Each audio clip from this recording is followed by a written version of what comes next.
அன்பான GeM TV நேயர்களுக்கு வணக்கம். இன்று முஹர்ரம் நாள். பொதுவாக முஹர்ரம் என்றால் இஸ்லாமியர்களுக்கு எல்லோரும் வாழ்த்துக்களை சொல்வார்கள். ஆனால் முஹர்ரத்தை பற்றிய வரலாற்று பின்னணி பெரும்பாலானவர்களுக்கு தெரியாது. முஸ்லிம்களில் ஒரு சிலருக்கு கூட இதனுடைய வரலாற்று பின்னணி தெரிவதில்லை. முஹர்ரம் என்பது அரபு மாதங்களில் முதல் மாதம். எப்படி தமிழ் மாதங்களில் சித்திரை முதல் மாதமோ, ஆங்கில மாதங்களில் ஜனவரி முதல் மாதமோ, அதுபோன்று அரபு மாதங்களில் முஹர்ரம் என்பது முதல் மாதம்.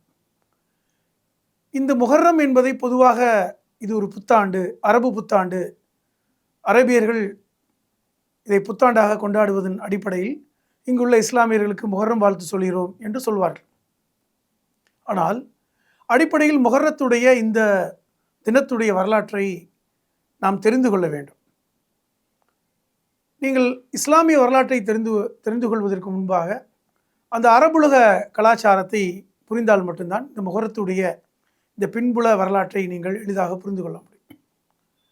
முஹம்மது நபி அவர்கள் காலத்திற்கு பின்பாக 4 கலீஃபாக்கள் இந்த அரபு தீபகற்பத்தை, அரபு பகுதியை ஆட்சி செய்தார்கள். முதலில் அபூபக்கர் சித்திக் என்கிற முதல் கலீஃபா, அதற்கு பின்பு உமர் ரலியல்லாஹ் என்கிற 2வது கலீஃபா, 3வது உதுமான் ரலியல்லாஹ், அதற்கப்புறம் அலி ரலியல்லாஹ். இந்த 4 பேரும் முஹம்மது நபி அவர்களுடைய மரணத்திற்கு பிறகு 4 கலீஃபாக்களாக அந்த அரபு தேசத்தை மதினாவிலிருந்து ஆட்சி செய்தார்கள். இந்த காலகட்டத்தில் 4வது கலீஃபாக இருந்த அலி ரலியல்லாஹ் அவர்களுடைய காலத்துக்கு பின்பாக யார் கலீஃபாக வர வேண்டும் என்கிற சர்ச்சை எழுந்தது. இந்த காலகட்டத்தில்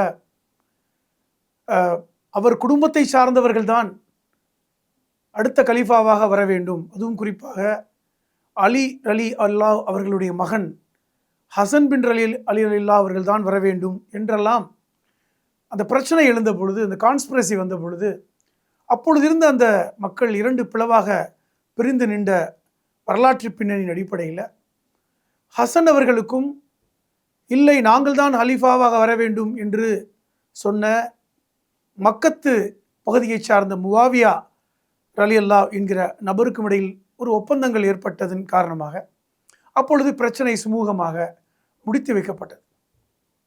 ஆனால் ஹசன் அவர்களுடைய மரணத்திற்கு பின்பாக இந்த முவாவியாவை ஏற்றுக்கொள்ளாதவர்கள் அல்லது முவாவியாவுக்கு பின்பாக வந்த கலீஃபாவை ஏற்றுக்கொள்ளாதவர்கள் என்று 2 ஒரு பிளவுகள் இருந்த காலகட்டத்தில் இவர்களை ஏற்றுக்கொள்ளாத நபர்கள், அந்த கூட்டம் அங்கிருந்து மதினாவிலிருந்து தங்களுடைய எல்லையை, தங்களுடைய வாழ்வியலை ஈராக்கிற்கு மாற்றிக்கொண்டார்கள்.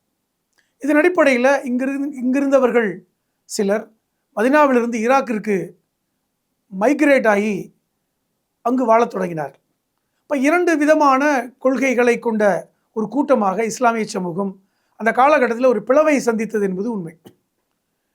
இதன் அடிப்படையில் இருக்கும் பொழுதுதான் முஹம்மது நபி அவர்களுடைய பேரனான ஹசன் அவர்களுடைய மரணத்திற்கு பிறகு முஹம்மது நபி அவர்களுடைய பேரனான இன்னொரு பேரனான ஹுசைன் அவர்கள் அப்பொழுது இங்கு அரபு தேசத்தில் கலீஃபாவாக இருந்த யசீருடன் முரண்பட்டதாக செய்திகள் பரப்பப்பட்டு அது ஒரு சின்ன யுத்தக்களமாக மாற்றம் கண்டு அது பல்வேறு தகவல்கள், தவறான தகவல் காரணமாக ஈராக்கில் இருந்த கர்பலா என்கிற இடத்துல ஹுசைன் அலி அவர்களுடைய படையினரும் இங்கிருந்த யசீருடைய படையினரும் ஒரு யுத்தம் நடத்துவதற்கான ஒரு சூழலை ஏற்படுத்தி அங்கு முஹம்மது நபி அவர்களுடைய பேரன் ஹுசைன் அந்த யுத்த கைகலப்பில் கொல்லப்பட்ட அந்த வரலாறு மிகப்பெரிய ஒரு துக்ககரமான வரலாறாக அது இஸ்லாமிய சமூகத்தில் ஒரு மிகப்பெரிய பிளவை ஏற்படுத்தியது தான் இந்த முஹர்ரத்தில் முக்கியமான வரலாற்று நிகழ்வு.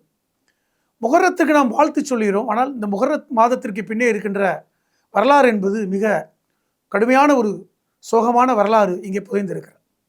பொதுவாக இந்த முஹர்ரம் மாதம் முதல் நாள் யாரும் வாழ்த்து சொல்வதில்லை.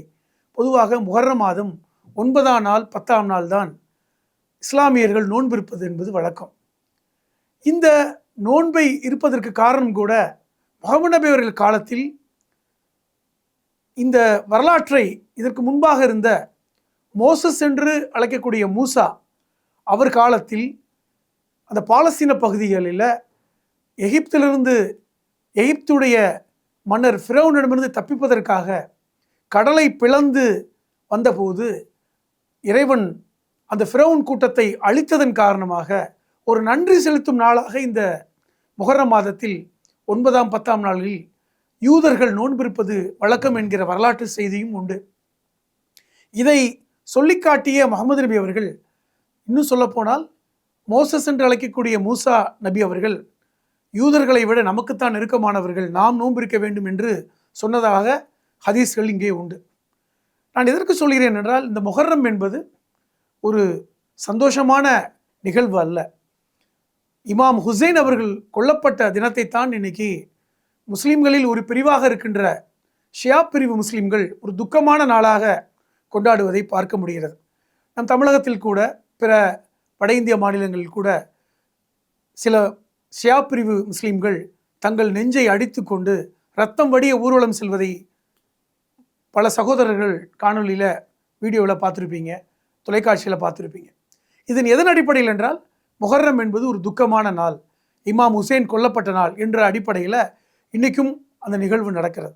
ஆனால் சன்னி முஸ்லீம்கள் இதை செய்வதில்லை என்றாலும் இந்த நிகழ்வை அவர்களும் ஒரு துக்கமான விஷயமாகத்தான் பார்க்கிறார்கள்.